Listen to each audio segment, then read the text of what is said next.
Week 9, Teach and Share, Chapter 18, Trade, Dress, and Trade Secrets taught to my mom on June 15th. So do you have any idea what a trade dress is? No. So it's a subset of trademark law. So it protects the overall look and feel of a product, basically the overall appearance, like a can, like a Coke bottle, how it's designed. So it protects that. It also protects against an infringing product that can cause confusion with consumers. So if you can't have Coke and let's say Mountain Dew have the same shape of bottles, Right. it protects that shape and look, even the feel, like if it's smooth, if it's ridgy, whatever the case is. So trade dress could include the size, shape, color combination, texture, graphics, and even certain sell techniques of that product. Does that make sense? Mm-hmm.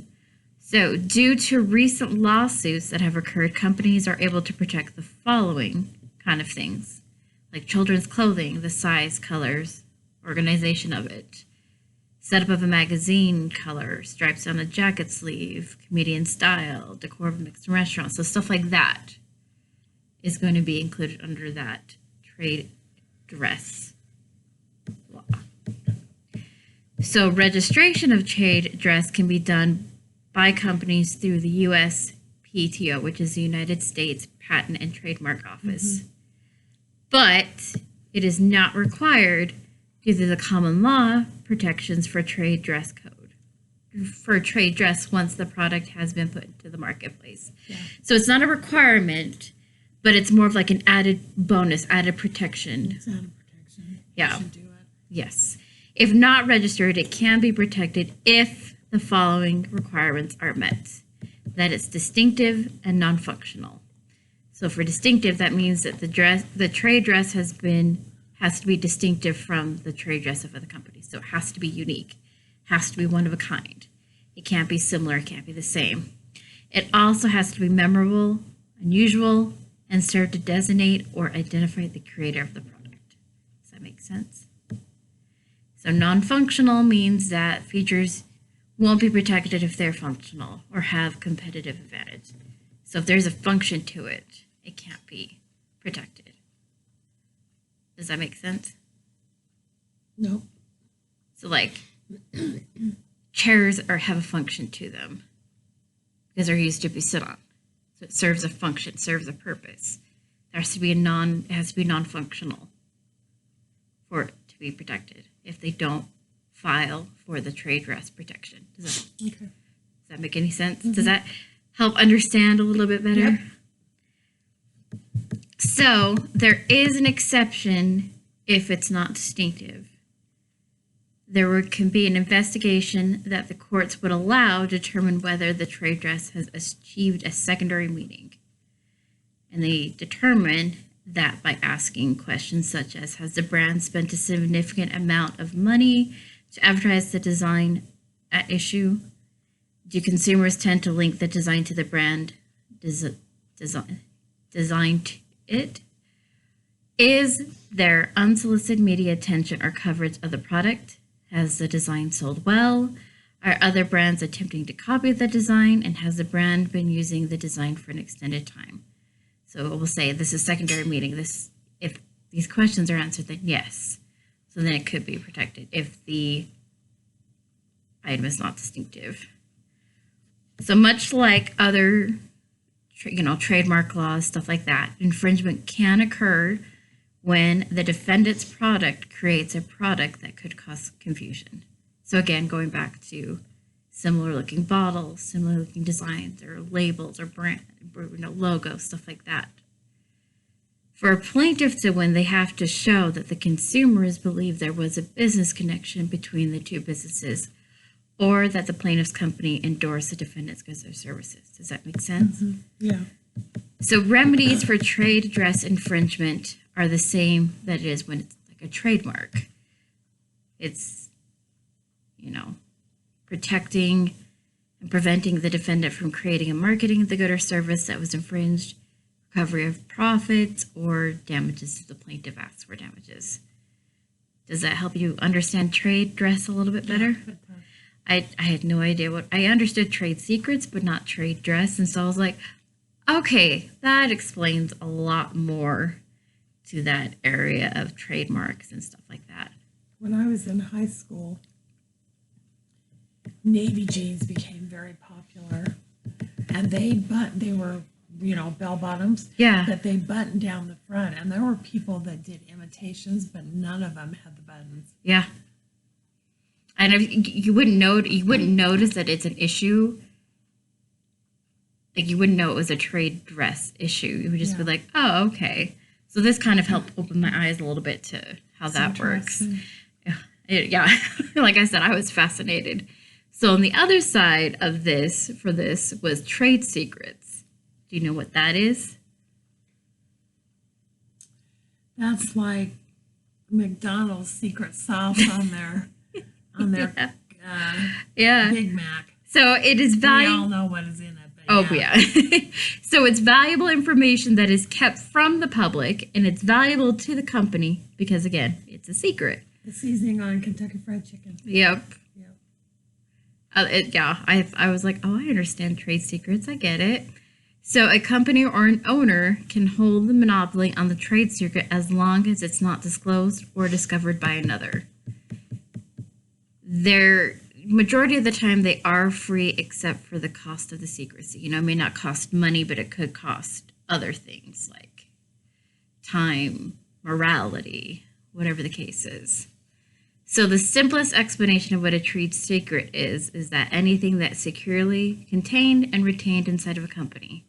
So this could be a formula, design, compilation, procedure, code, but it does not include skills, talent, or abilities of employees. Which that kind of sounded obvious to me. I'm like, you can't really. I don't have a trade secret, do I? No. No. So to be protected, a trade secret must be original and, of course, again, a secret. So for original, there has to be a certain amount of originality, but not as much as a patent requires. So maybe my effervescent personality is? Maybe. Also, there is a requirement that it have economic value, either real or potential. So that means that even if it's not currently used to generate income, it could still be used to generate that income in the future. See? I know. Generating income. And again, the secret, has to be concealed, protected. If it's not, it's not a secret, that's the obvious. So trade secret misappropriation cases have been brought forward by companies against former employees. Oh, yeah. So usually involves a mid or high level employee who had access to the trade secret and gives it to a competitor. So to kind of combat that, what the employers do is they have them sign non-competition or confidentiality agreements. Yeah. And you break that, that's a no-no. Big trouble. So that's to kind of know that, hey, certain things can't be disclosed if you leave the company. Mm-hmm. So on the other side, though, companies can also be held liable if they wrongly acquire trade secrets. If they get the information from the employee, that company could be held liable. Yep, I knew that. So an agreement to not disclose particular trade secrets that is learned or developed while on the job is usually enforceable. However, even without the agreement, the disclosure can still be found criminal under federal law. So even without an agreement, there's still cases where it can still be a criminal offense. So does that include non-compete clauses? Yeah, non-competitive, non-compete, that's the same thing.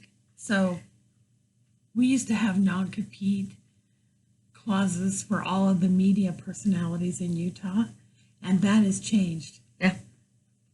Just in the last maybe year or 2 years. Yeah, it used to be they would leave one station and they had to disappear for a year or something. I remember that. Yeah. And I was shocked at how recently had changed that it wasn't anymore. I was like, oh. We changed some laws. So there was a quote found while I was reading and looking over this that a judge in the 70s said the term trade secret is one of the most elusive and difficult concepts in the law to define. which it sounds like there are gray areas, loopholes to that, which kind of, like it's still enforceable, but there's still some area of like you could get away with it somehow. Yeah, if you change it up enough, you can usually figure out how to be dishonest. Yeah, you got to be honest. Again, always goes back to being honest. So trade secrets also can connect to international business.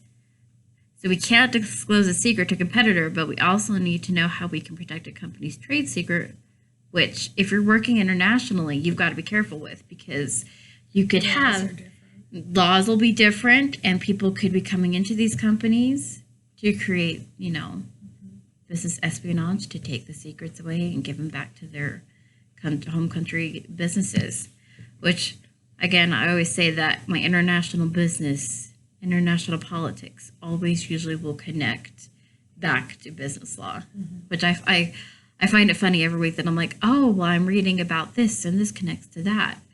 But, I now understand what trade dress is and what trade secret is. Because oh yeah, your response when I asked you, when you're like what trade dress? I don't know what that is. Yeah, apparently I did know what it was, but I guess I didn't know what it was called. Yeah, I kind of knew what it was. I think a little bit. Yeah, I can't.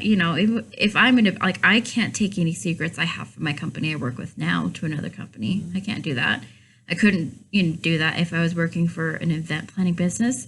But I also kind of need to be careful if I'm working for a business or own my own business, that I have these type of agreements set up and know what I can do, what I can't do, and what I expect of employees to do as well. So does that make you feel a little bit better about the world, learning a little bit more? Do you have any questions? I don't think so. Thank you. You're welcome. Thanks for asking me to help. Of course.